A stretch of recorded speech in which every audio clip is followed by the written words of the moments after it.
soal MIPA dan juga 5 soal biologi. Yuk disimak. Soal yang pertama yaitu tentang peluang terambilnya bola bernomor prima. Nah, diketahui itu pada soal itu bola merah nomornya itu 1 sampai 5.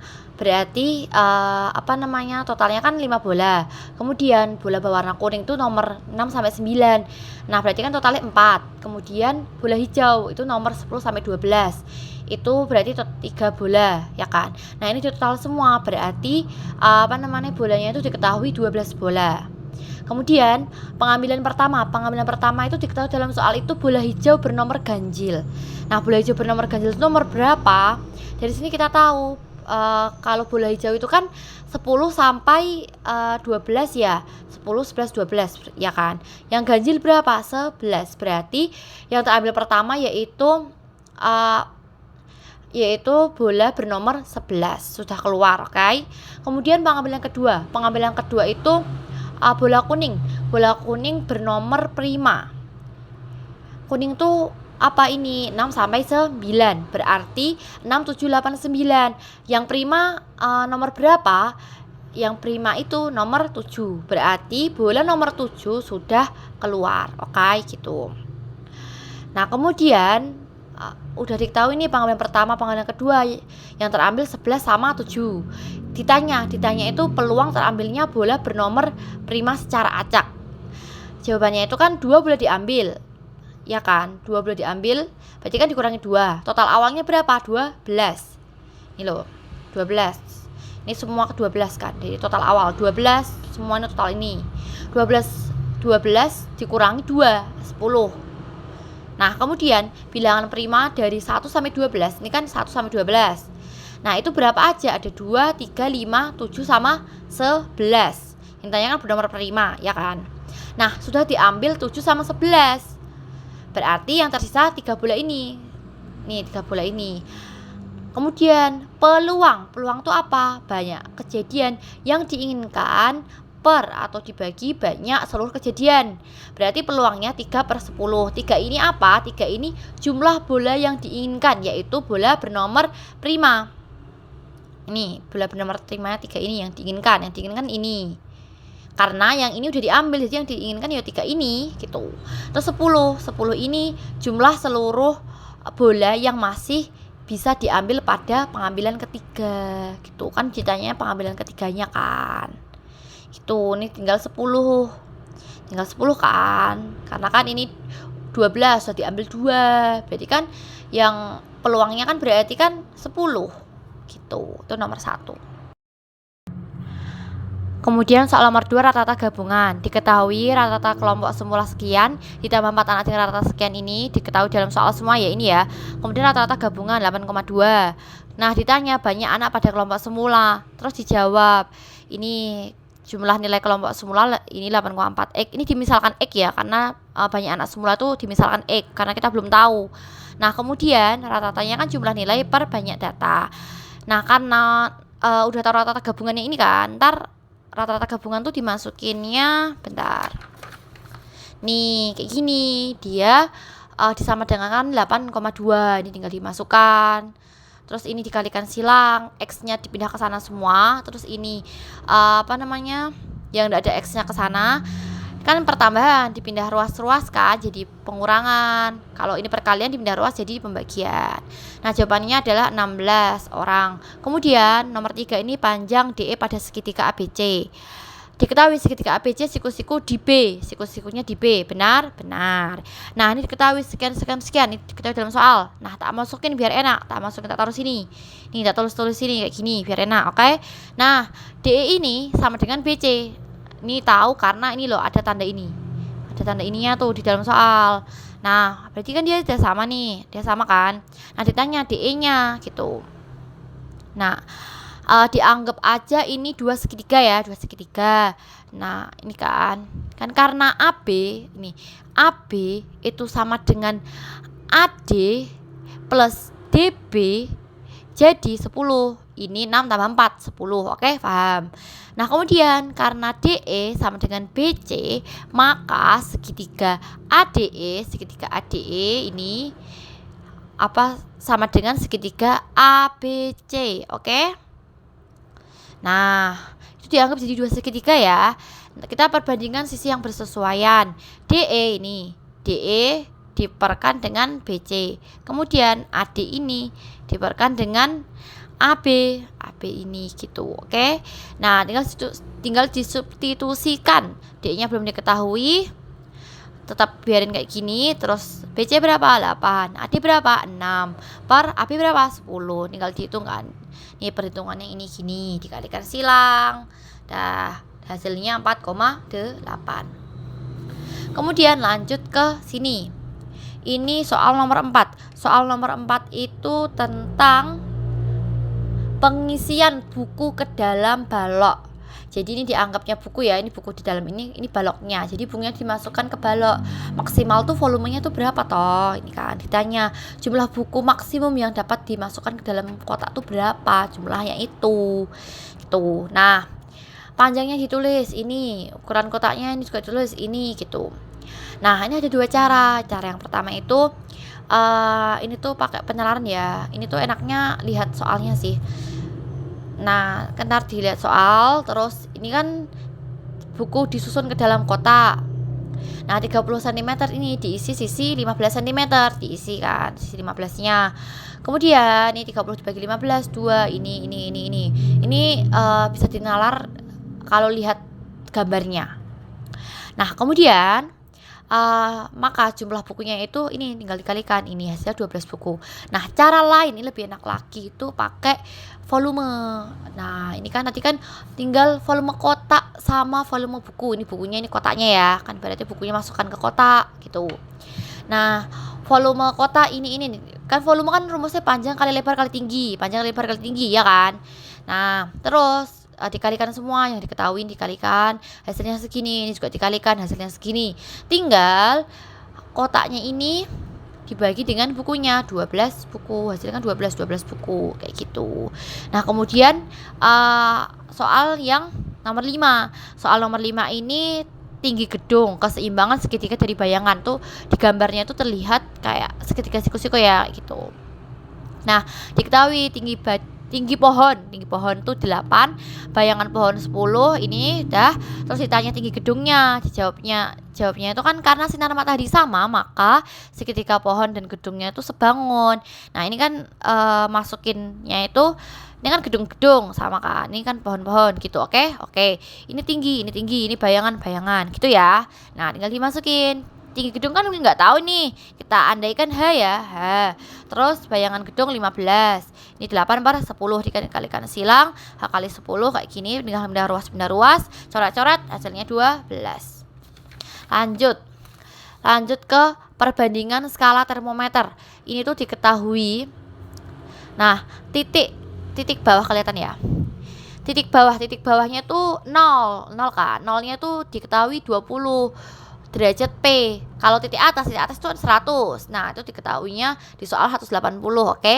Terus juga diketahui di soal tuh zat cairnya tuh 40 derajat C. Ditanya suhu zat cair dalam skala P.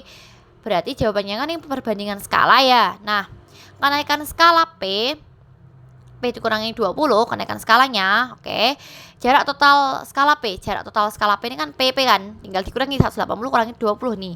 Masukin dengan 180 kurangi 20, oke. Terus sama dengan nih C, kurangi 0, kemudian 100 kurangi 0 gitu. Nah, 100 kurangi 0 ini kan jadi jarak total skala C ini kan 100 kurangi 0, oke. Nah, kemudian ini kenaikan skala tuh C kurangi 0, ini 20 kurangi P gitu kan. Nah, C-nya itu diketahui loh, C-nya tuh ini loh, zat cair ini loh ini. Nah, kita masukin nih C-nya tuh 40 ini. Nah, tinggal kita hitung P kurangi 20 per 160. Nih udah coret, pindah ruas dan hasilnya 84 derajat P. Oke, P-nya udah diketahui nih. Kemudian kita lanjut ke kalor. Kalornya ini tuh nih, dia menentukan jenis logam dari grafik kalor. Ini tuh di soal ada grafiknya dan juga ada tabelnya. Nah, tabelnya itu nanti bisa tahu jenis logam apa ya. Ini tak tulis ini loh, tabel kolor ini loh. Kolor ini loh. Nih, besinya ini, bajanya ini, tembaga ini, peraknya ini. Nah, rumusnya apa? M kali C kali delta T. Oke. Nah, terus diketahui dari grafik massa logam 800 gram ini jadikan kilojoule. Kemudian kalornya ini kilojoule jadikan joule, udah. Terus suhu naiknya 10 ke 50. Nah, sehingga jadi delta T-nya itu 40. Ini tinggal kurangi 50 kurangi 10 kan, 40 kan. Udah tahu ditanya jenis logamnya. Kemudian nih,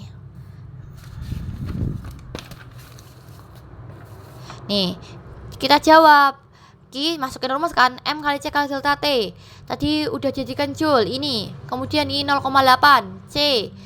C-nya kan ditanya. Kemudian ini udah tahu dari mana tadi? Nih. Ini loh soalnya. Dari sini loh. Ini loh. Dia suhu naik dari 10 ini delta T, tinggal dimasukkan di sini. Kemudian C-nya berapa? 450. 450 ini apa? Di tabel dia itu baja nih, dilihat pada tabel. Oke, sip. Sekarang kita nomor 8. Nih, nomor 8 itu tentang sifat bayangan pada cermin cekung. Rumus cermin cekung kan ini. Nah, ada kan dari gambar itu fokus cermin F-nya itu 10 cm, kemudian jarak benda mula-mula ini S12, kemudian benda digeser menjauhi cermin 5 cm. Ditanya sifat bayangan barunya. Nah, jarak benda baru ini 12 plus 5 17 kan benda baru. Ini kan sifat bayangan baru karena ini kan baru mula-mula. Yang ditanya tuh barunya. Nah, kan yang ditanya barunya, jadi kan jarak benda baru kan. Ini 12 plus 5, ini kan menjauhi 12 plus 5, yang menjauhi ditambahkan di 17.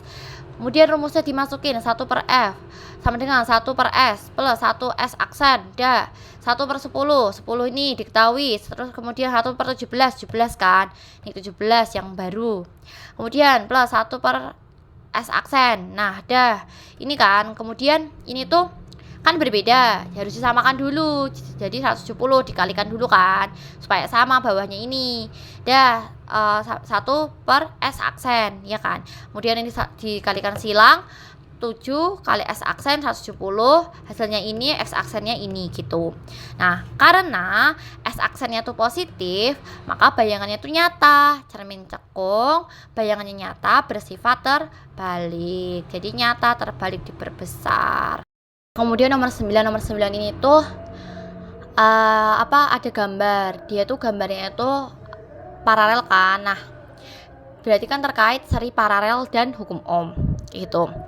Nah, rumusnya itu dia V I per R. V kan tegangan, R hambatan, kemudian tuh I arus. Nah, tiap hambatan itu diketahui dalam soal 3 ohm. Kemudian tegangan pada rangkaian 1 dan 2 itu sama, yaitu 6 volt. Nah, ditanya kuat arus pada rangkaian 1 sama 2. Berarti kan I-nya kan I yang ditanyakan. Berarti kan V per R kan. Nah, kita cari dulu nih yang R-nya dulu. Nah, R-nya itu kan ini seri, ini paralel. Kita cari yang paralel dulu. Nah, yang paralel kan rumusnya ini dimasukkan 1 per RP. Ini, kemudian dimasukkan, hasilnya itu 1 ohm. Kemudian hambatan total tuh berarti ini ditambahkan ini gitu kan. Ini kan dapatnya 1. Ini 3, berarti tinggal 3 tambah 1, 4 ohm. Nah, sekarang cari arusnya I1-nya itu berarti V per R. Kita kan udah tahu R-nya, udah tahu V-nya juga. V-nya kan semuanya 6 volt kan, berarti kan 6 per 4 1,5 ampere gitu. Rangkaian keduanya kan seperti ini kan. Nah, ini kan seri ya kan. Terus berarti dihitung serinya dulu. Serinya ini 6 ohm, kemudian ini 6 ohm. Nah, kemudian dihitung, dan 6 ohm kan jadi paralel nih. Sekarang tinggal diparalelkan, jadi R2-nya sekian. Kemudian arusnya itu I2 V per ini rumusnya sama, hasilnya tinggal dimasukkan, voltnya kan 6, ini hasilnya 2 ampere. Dan soal nomor 10 itu ada gambar, 3 gambar, data gambar nih, kan.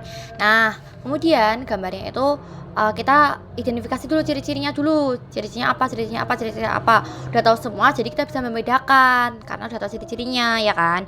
Nah, ciri-ciri yang ini tuh kan bercabang, bergaris melintang, inti selnya di tengah, ini inti sel di tengah. Itu apa? Jaringannya otot jantung, lokasinya di dinding jantung. Cara kerjanya karena dia di jantung kan, berarti kan dia tidak sadar ya, dan dia tuh juga otomatis gitu loh di jantung otomatis. Kalau berhenti kan berarti kan ya jantung berhenti kan udah nggak bisa berfungsi lagi kan, masuk kayak gitu kan, berarti kan dia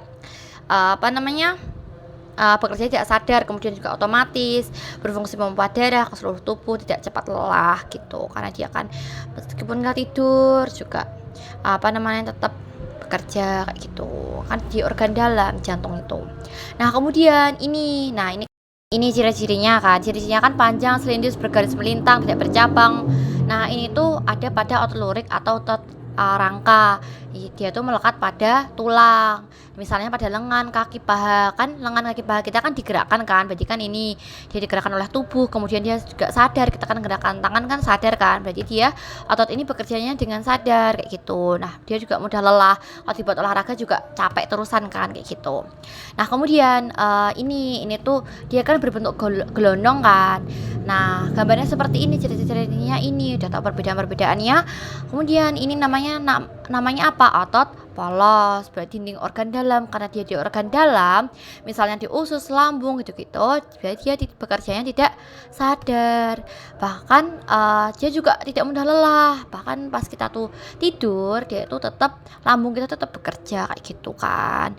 Nah ini berfungsi menjalankan organ dalam nih kan. Nih perbedaannya nomor 10. Oke, sekarang kita lanjut ke soal biologi. 5 soal aja, cepet aja ya. Ini waktunya sangat terbatas. Oke, aku bacain. Jelaskan teknik bioteknologi yang dapat dilakukan untuk memenuhi kebutuhan tanaman. Nah, oke. Nah, terus cepet aja, oke. Nah, terus kan teknik bioteknologi nih yang dapat dilakukan adalah rekayasa genetika. Rekayasa genetika kan berarti bisa membuat tanaman transgenik. Terus caranya itu rekayasa genetika caranya gimana? Caranya itu menyisipkan gen tertentu bersifat tahan hama atau penyakit ke dalam tanaman. Kemudian contoh gennya itu dari Bacillus ini kan. Gitu. Ini spesiesnya contohnya. Terus lanjut ke tanamannya. Tanamannya itu dia mampu menghasilkan zat yang dapat membunuh hama tertentu.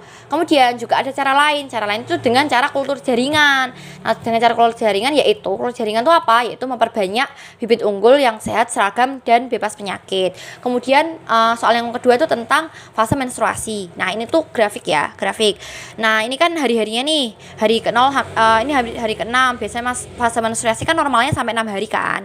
Nah terus ini masuk ke praovulasi. Kemudian hari ke-14 itu dia fase ovulasi. Kemudian ini 15 sampai 26 dia fase pasca kan. Dah. Terus ini apa? Ini folikelnya, ovariumnya. Kalau 0 sampai 6 dia itu folikel primer. Kalau ini dia tuh folikel sekunder. Kemudian 14 ini. Nah, ini tuh dia tuh di sini tuh pecah karena dia pas fase ovulasinya. Jadi pas di 14 ini semua hormon juga naik tajam semua gitu, dan di sini juga pecah kan. Nah, jadi masa suburnya di sini. Nah, kemudian 15 sampai 26 ini dia itu jadi corpus luteum gitu kan, karena udah habis pecah jadi corpus luteum kayak gitu. Nah, ini peran-peran hormon-hormonnya di sini. Dah. FSH merangsang pertumbuhan dan pematangan folikel di ovarium pada siklus menstruasi. FSH-nya pada siklus menstruasi kan di sini. Kemudian LH memicu terjadinya kan dia awal segini kan, terus naik jadi merangsang menstruasi. LH memicu terjadinya ovulasi, yaitu pelepasan sel telur dari folikel. Ini tuh pelepasan sel telur di sini kan, sel telur ini kan dia pecah nih pelepasan. Itu hormon LH. Kemudian estrogen dihasilkan oleh folikel, berkembang dan berfungsi menebalkan kembali dinding-dinding rahim. Jadi dia menebalkan ini kan dinding-dinding rahimnya nih di sini. Nah, itu yang berperan estrogen kayak gitu. Lanjut ke soal nomor 3, cepat saja ya. Nah, kemudian ini diketahui ini ATT, GTA, AA, CGG. Ini tuh sebenarnya ngerjain kayak gini tuh pakainya ada kok namanya tabelnya di Google. Bentar. Nih, itu tahu tuh dari tabel-tabel kayak gini. Nih, tabel-tabelnya kayak gini kan. Nah, bisa juga dihafalin. Kalau A ini pasangannya apa? Dia U. T itu apa? A. T itu apa? A. Ya kan sama kan? G apa? C. Jadi kalau A tuh U, kalau T tuh A, kalau A tuh T gitu loh, kayak gitu. Nah, G itu apa? C. Terus T itu apa? A. Terus A itu apa? U gitu kan. Sama. Dia kalau A apa? Berarti apa? U gitu. Terus ini C G G berarti dia C itu apa? G. Berarti GG berarti apa? CC kayak gitu. Nah, lanjut nomor 4 nih, dia respirasi anaerob sama enggak oke gini. Yang nomor 5 kan dia perbedaan kedua antara respirasi aerob sama anaerob nih kayak gitu. Nah, kalau yang 4 ini kita hanya respirasi anaerobnya ya. Ini kan antara kedua itu aerob dan anaerob, kali ini aerobnya aja. Nah, respirasi anaerob adalah proses pemecahan glukosa tanpa menggunakan oksigen. Kalau dia kan A nih, jadi dia tanpa oksigen. Kalau kan an kan tanpa oksigen. Kalau aerob dia berarti menggunakan oksigen kayak gitu kan. Oke, lanjut. Ini. Terus gimana sih respirasi anaerobnya itu prosesnya? Nah, prosesnya respirasi anaerob itu dia itu terjadi di sitoplasma. Nah, kemudian dia kan tetap sama sih sebenarnya prosesnya itu. Dia itu awalnya itu masuk ke glikolisis dulu. Glikolisis itu apa? Dia itu proses dimulainya respirasi anaerob, yaitu pemecahan glukosa menjadi 2 molekul asam pirofat yang menghasilkan 2 ATP. Jadi hasilnya itu 2 ATP.